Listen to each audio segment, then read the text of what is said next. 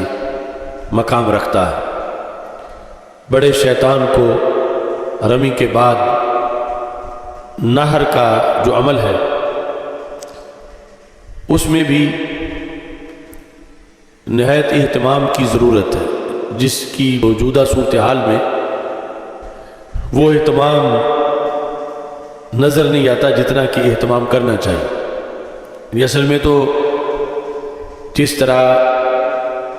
رمی بندہ خود کرتا ہے اور حلق اپنے سر کا کرواتا ہے کسی سے اور طواف خود کرتا ہے، تو نہر کے اندر بھی اس کی ذمہ ہے، لیکن اس میں وکالت کے طور پر نیابتاً کچھ ریلیف دیا گیا ہے کہ کوئی کسی کی طرف سے جائے اس کی اجازت سے شرائط کے مطابق جا کر نہر کر دے، لیکن اس ریلیف کو لوگوں نے ایک نقطے سے کھینچ کر پورا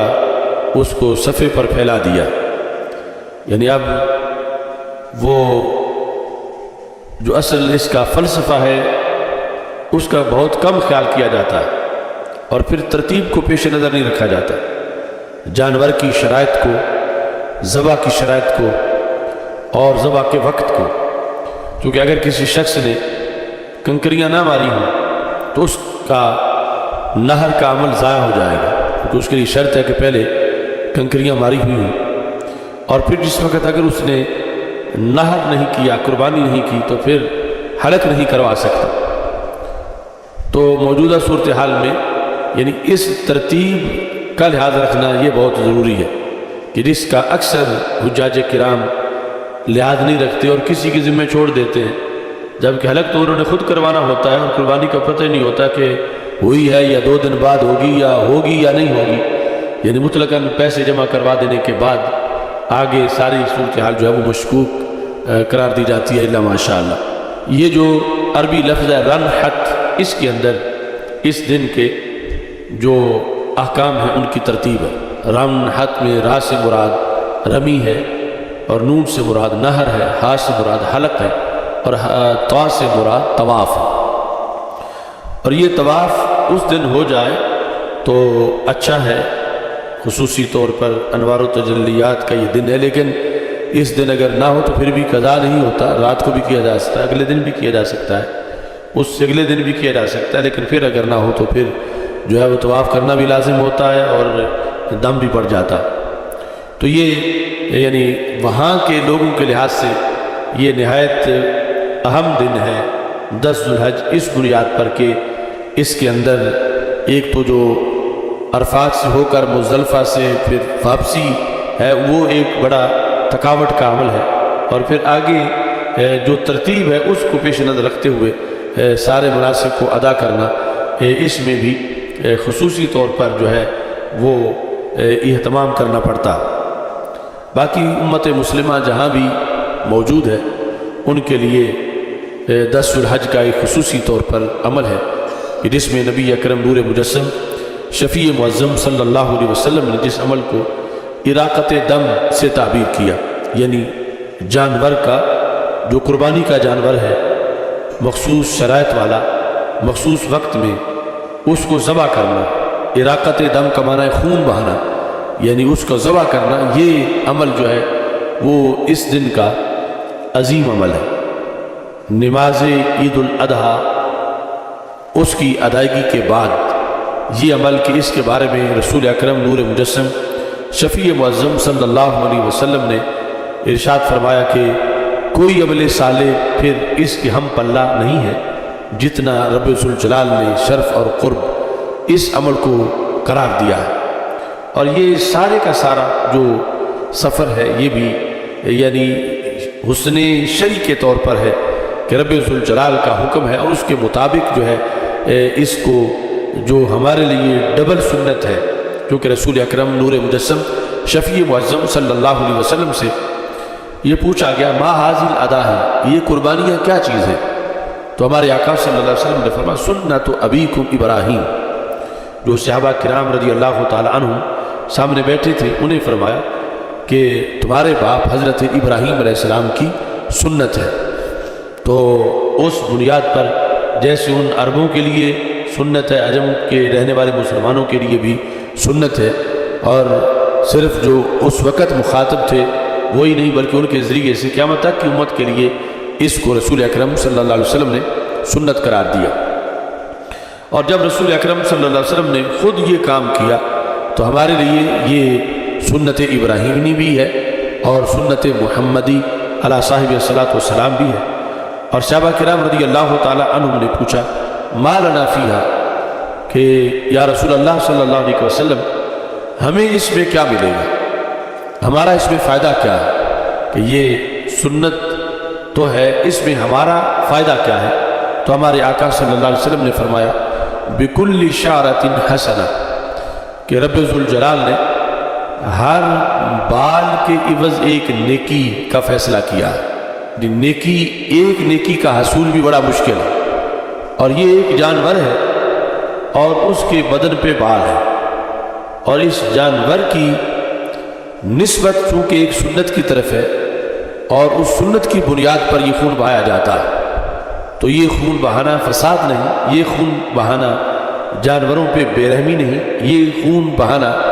کسی لحاظ سے بھی دہشت گردی نہیں، بلکہ یہ چونکہ اللہ کے محبوبوں کی نسبت کی بنیاد پر ہے، تو پھر وہ جس جانور کا خون بہایا جاتا ہے وہ جانور جو ہے وہ مقدس قرار پاتا ہے، خون بہنے سے پہلے جب اس کی نسبت ہوئی، اور اس کے بعد اس کے لیے مختلف قسم کے الفاظ رسول اکرم صلی اللہ علیہ وسلم نے ارشاد فرمائے، اور اس کا یہ مرتبہ بنا کہ اس کا ایک ایک بال گنا جا رہا ہے، اور ایک ایک بال کے بدلے نیکی دی جا رہی ہے، اور ایک نیکی بھی قیامت کے دن بندے کے جنتی بن جانے کے لیے سبب بن جائے گی۔ اور یہ جسم پر جتنے بال ہیں، ہمارے آقا صلی اللہ علیہ وسلم نے فرمایا بکل شعرۃ حسنہ، ہر بال کے بدلے میں ایک نیکی ہے۔ تو کچھ جانوروں کے جسم پہ پتلے ہوتے ہیں بال، اور کچھ کے جسم پر گھنے ہوتے ہیں، مثلا یعنی ایک ہاتھ رکھیں اس جانور کی جلد پر تو کچھ وہ ہیں کہ نیچے مثال کے طور پر 1000 بال آئے ہیں، اور کچھ وہ ہے کہ اگر ہاتھ رکھے تو نیچے 2000 یا 2500 بال آ گئے، کہ وہ زیادہ اگے ہوئے۔ تو پھر صحابہ کرام رضی اللہ تعالیٰ عنہ نے پوچھا فالصوف یا رسول اللہ صلی اللہ علیہ وسلم، تو جن جانوروں کے جسم پر اون ہے یعنی گہرے گھنے بال ہیں، تو کیا وہاں بھی یہی اللہ کا معاملہ ہے کہ ہر بال کے بدلے میں رب ذوالجلال اتنا کرم فرمائے گا، ایک نیکی عطا کرے گا؟ تو نبی اکرم صلی اللہ علیہ وسلم نے فرمایا بکل شعرۃ من الصوف حسنہ، کہ جو اون ہے اس میں بھی ہر بال کے بدلے رب ذوالجلال جو ہے وہ نیکی عطا فرمائے۔ اور پھر اس میں نبی اکرم نور مجسم شفیع معظم صلی اللہ علیہ وسلم نے یہاں تک ارشاد فرما دیا کہ جس وقت اس جانور کے جو سینگ ہیں وہ بھی ضائع نہیں جائیں گے، اس کی ہڈیاں بھی ضائع نہیں جائیں گی، اور ان کا بھی قیامت کے دن نامہ اعمال میں بندے کے جو نیکیوں کا پلڑا ہے اس کے اندر وہ چیزیں قیامت کے دن جو ہے وہ رکھی جائیں گی، اور وہ بھی بندے کے پلڑے کو بھاری کرنے کے لیے جو نیکیوں کا پلڑا ہے اس کو بھاری کرنے کے کام آئے۔ اور یہ ساری چیزیں انسان کی عقل سے ورا ہے، اور پھر اس میں پتہ چلتا ہے کہ جو اللہ کے نام پر جس کا خون بہایا گیا ہے اس کی جانوروں میں بھی عظمت کتنی بن جاتی ہے کہ اب عام جانوروں کے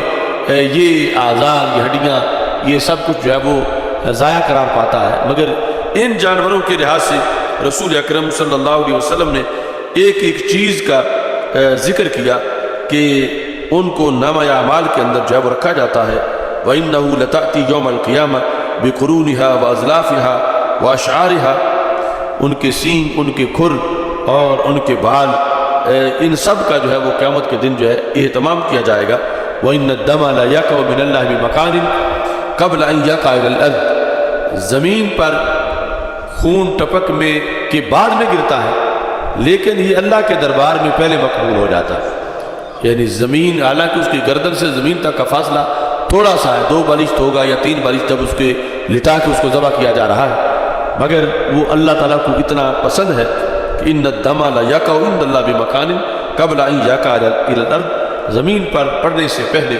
رب ذوالجلال کے ہاں اس کو خصوصی طور پر مقبولیت کا یہ مرتبہ ملتا ہے۔ اور ہمارے آقا صلی اللہ علیہ وسلم نے یہ بھی ارشاد فرمایا حسنوا دہایاکم فإنہ علی الصراط مطایاکم، کہ اپنی قربانیوں کی دیکھ بھال کرو اور اچھے طریقے سے ان کو رکھو، کیونکہ قیامت کے دن پل صراط پر یہ تمہاری سواریوں کا کردار ادا کریں گی، یہ تمہاری سواریاں ہوں گی، مطایاکم یہ تمہاری سواریاں ہیں۔ تو ایک طرف پوری پل صراط پر گزرنا بندے کے لیے مشکل ہوگا کہ تلوار سے تیز اور وہ بال سے باریک، اور دوسری طرف یعنی یہ ان قربانیوں کا اعزاز ہے کہ ان کے لیے وہ پل صراط چوڑا بھی ہے اور ان کا اہتمام بھی ہے کہ ان کو اعزاز سے وہاں پر گزارا جائے گا۔ تو یہ بندہ مومن کے لیے چونکہ دنیا آخرت کی کھیتی ہے، اس میں یہ اہتمام رکھا گیا ہے کہ یہاں یہ اپنا پیسہ لگا کر ایک سنت جو ڈبل سنت ہے اور حکم کے لحاظ سے واجب ہے، جب اس کو ادا کرے گا تو وہ جانور جو اس نے منتخب کیا پھر کئی سالوں کے اندر یہ قربانی کرتا رہا، اس کے نتیجہ کے اندر اس کو اس دن وہ آسانی ملے گی جس دن یعنی معمولی سی آسانی کو بھی بڑا سمجھا جائے گا، اور یہ آسانی تو بہت بڑی آسانی ہے کہ پل صراط سے گزرنے کے لحاظ سے جب اس کی قربانی اس کے لیے سواری بنے گی، اور پھر اس قربانی کے لیے کوئی پھسلنے کا خطرہ نہیں ہے کہ اس کو اللہ کے رستے میں پیش کیا گیا، اور اللہ کے رستے میں ہونے کی بنیاد پر اسے یہ اہتمام ملا کہ اس کے لیے پل صراط کو چوڑا کر دیا گیا، اور وہ جو انسان عام گزرنے میں ایک کافر لڑکھڑا کے گرے گا جہنم کے اندر، لیکن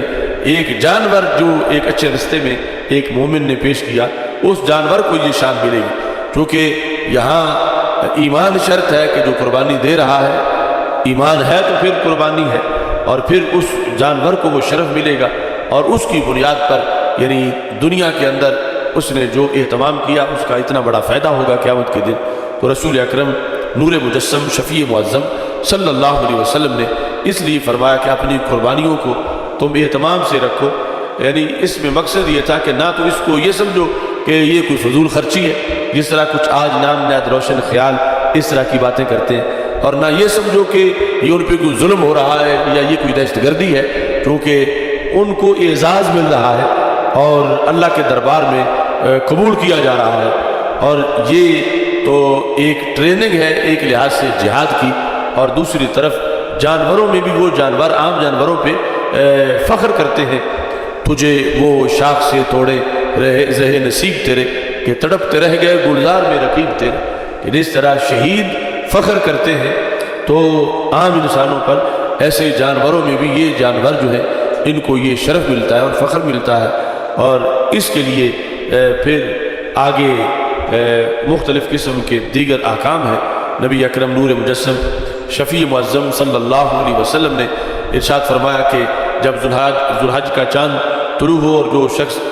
قربانی کرنا چاہتا ہے، مطلب یہ ہے کہ وہ صاحب استطاعت ہے اور پھر آگے اس نے نیت بھی کر رکھی ہے، تو اس کے لیے حکم دیا گیا کہ وہ اپنے پھر ناخن نہ کاٹے اور اپنے بال نہ تراشے۔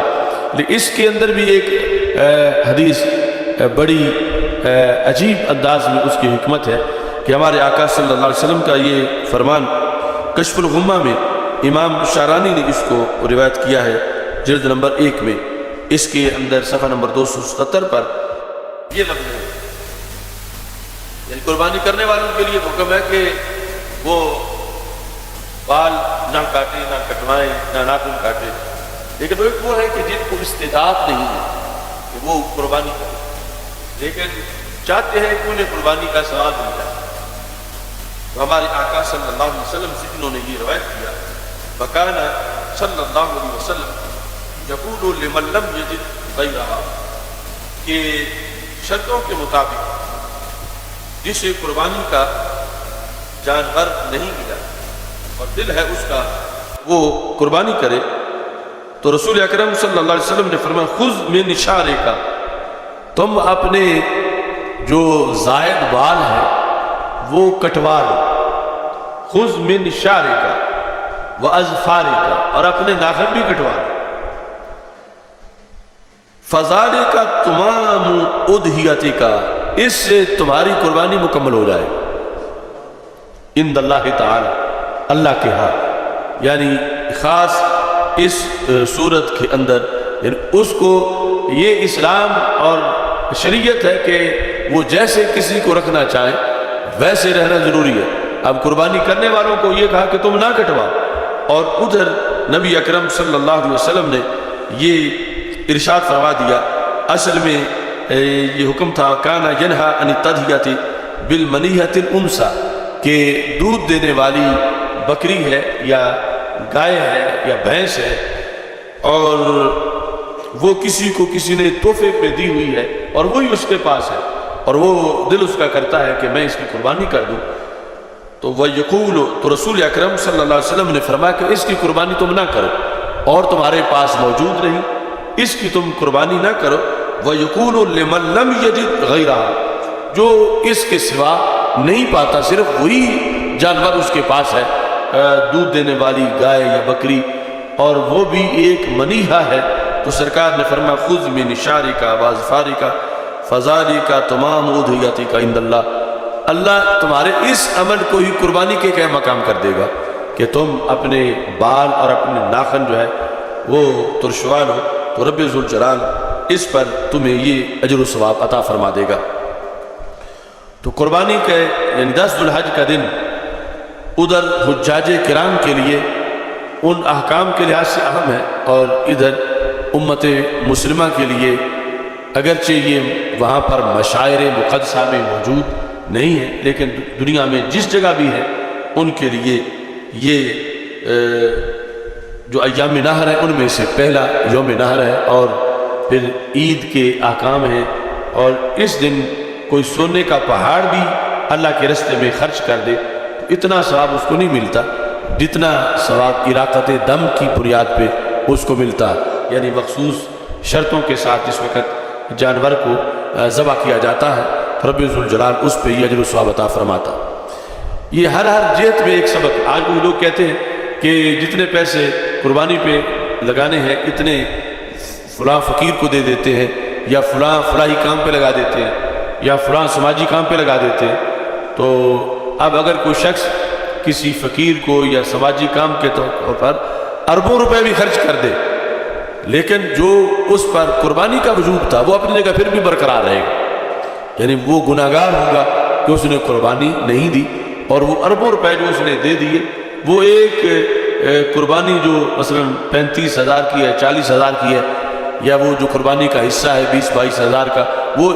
اربوں روپے اس کے قائم مقام نہیں ہوں گے، کیونکہ یہ جو تھوڑا سا حصہ ہے اس پر اس سنت کی مہر لگی ہوئی ہے جس کو سنت ابراہیمی کہا جاتا ہے، جس کو سنت محمدی صلی اللہ علیہ وسلم ہونے کا اعزاز حاصل ہے۔ تو اس بنیاد پر یعنی ہمارے نزدیک شریعت میں حسن و قبا وہ شرعی ہے اور عقل اس کے تابع ہے۔ عقل کا فیصلہ وہ جس کو عقل حسین سمجھے، ضروری نہیں شریعت میں بھی اس کو اچھا سمجھا جاتا ہو، لیکن اس کو شریعت اچھا قرار دے رہی ہے، تو عقل کو دم مارنے کی مجال نہیں کہ عقل اس کے آگے کھڑی ہو، کہ وما کان لمؤمن ولا مؤمنۃ اذا قضى الله ورسوله امرا ان يكون لهم الخيرة من امرهم، کسی مومن مرد اور عورت کے لیے یہ جائز نہیں ہے کہ جب اللہ تعالیٰ اور اس کے رسول صلی اللہ علیہ وسلم کی طرف سے کوئی حکم آ جائے تو مومن اپنی طرف سے کوئی رائے پیش کرے یا اپنی طرف سے کوئی موقف بنائے کہ یہ یوں ہونا چاہیے، یہ کسی کے لیے جائز نہیں، چونکہ یہ ایک لحاظ سے بہت بڑا کفر ہے اور اسلام پر بہت بڑا حملہ ہے۔ تو اس لیے سارے احکام کے اندر مسلمانوں سے یہ ٹریننگ کروائی جاتی ہے بار بار، مثلا عید کے دن کھانا کھلا کے کہ روزہ نہیں رکھنا، اگر روزہ رکھو گے تو اللہ کی ضیافت سے اعراض ہوگا کہ تم نے رب کی دعوت کو معاذ اللہ اس سے اعراض کر دیا، اور جو دن ہے روزے کے ان میں روزہ رکھوا کے ہر حکم کے اندر یعنی عقل کہیں اور جانا چاہتی ہے بہت سے احکام میں، تو شریعت اس کو آگے سے روکتی ہے۔ اب عقل اگر شریعت کی مان لے تو پھر دونوں جہان میں بہتری ہے، اور اگر عقل جو ہے وہ شریعت سے بغاوت کرے تو پھر حکم جو ہے وہ شریعت کا چلے گا، جو کہ واضح طور پر قرآن مجید برہان رشید کے احکام موجود ہیں۔ تو آج جو لبرلزم ہے وہ یہی فساد اور خرابی ہے کہ شریعت کے مقابلے میں عقل کو کھڑا کیا جا رہا ہے۔ شریعت کے مقابلے میں اصل جو عقل شریعت کے مقابلے میں کھڑی ہو وہ عقل نہیں ہوتی، وہ بے عقلی ہوتی ہے، لیکن وہ اس کو عقل سے تعبیر کرتے ہیں، اور انسان کو کہ انسان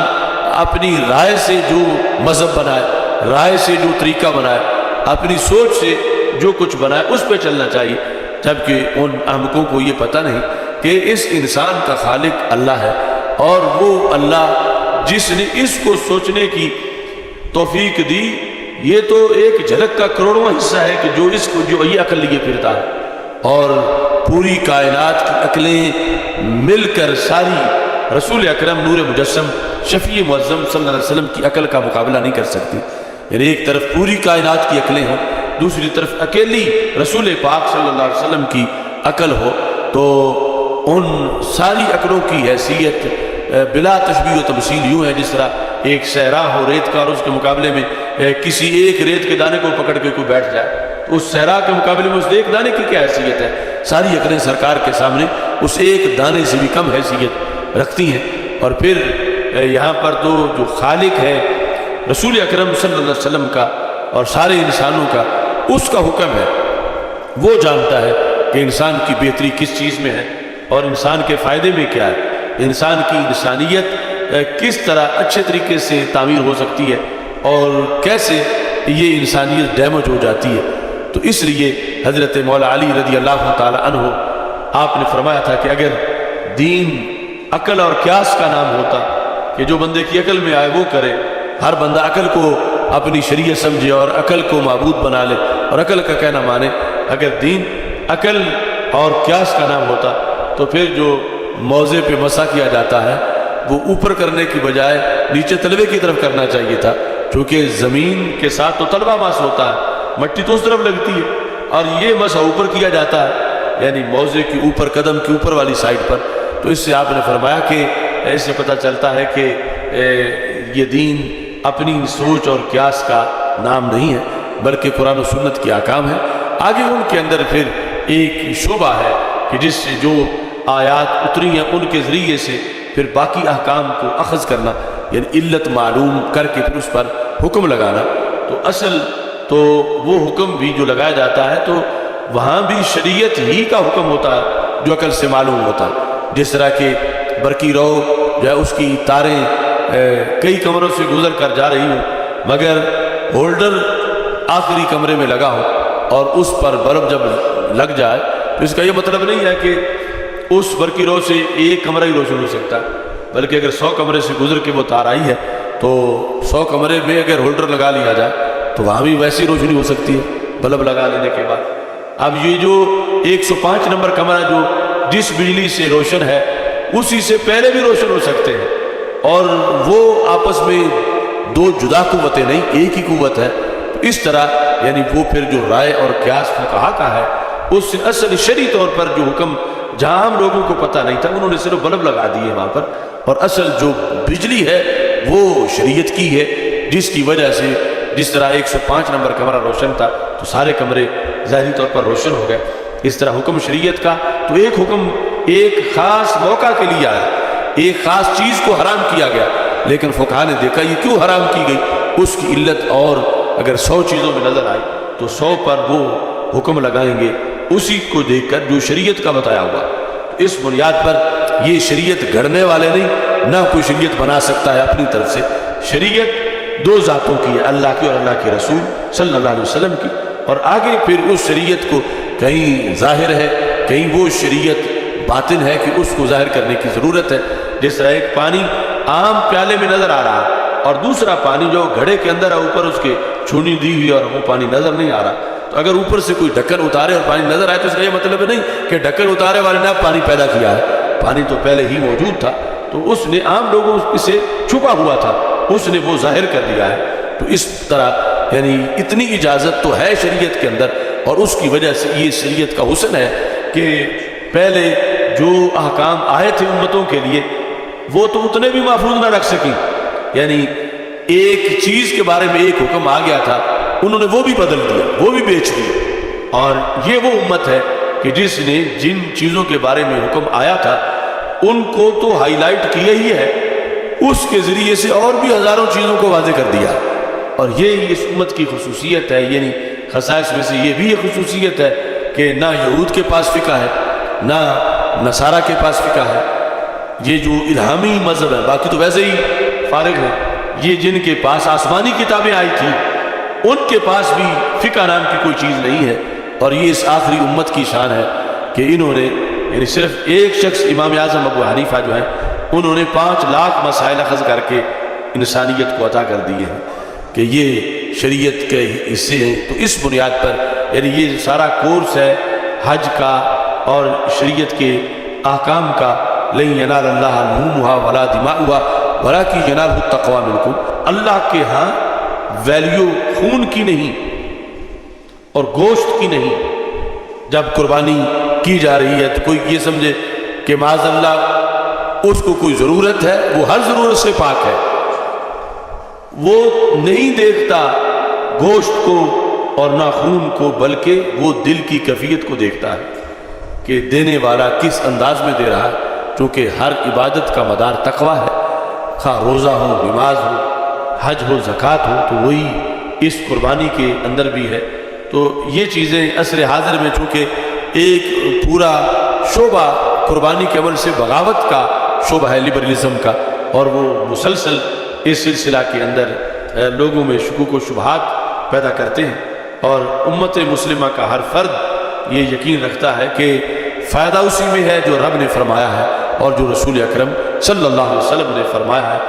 اس پر آنکھیں بند ہیں، اس کی پھر آگے وضاحت ائمہ نے کی ہے۔ میری دعا ہے خالق کائنات جل جلالہ ہم سب کو قرآن و سنت کا فہم عطا فرمائے اور قرآن و سنت کے بلاغ و تبلیغ اور اس پر عمل کی توفیق عطا فرمائے۔ جو لوگ آج میدان عرفات میں موجود ہیں اللہ ان کی دعاؤں کو قبول فرمائے اور اللہ ان کے صدقے ہماری دعاؤں کو بھی قبول فرمائے، اور خالق کائنات جل جلالہ ہم سب کو بار بار حج و عمرہ کی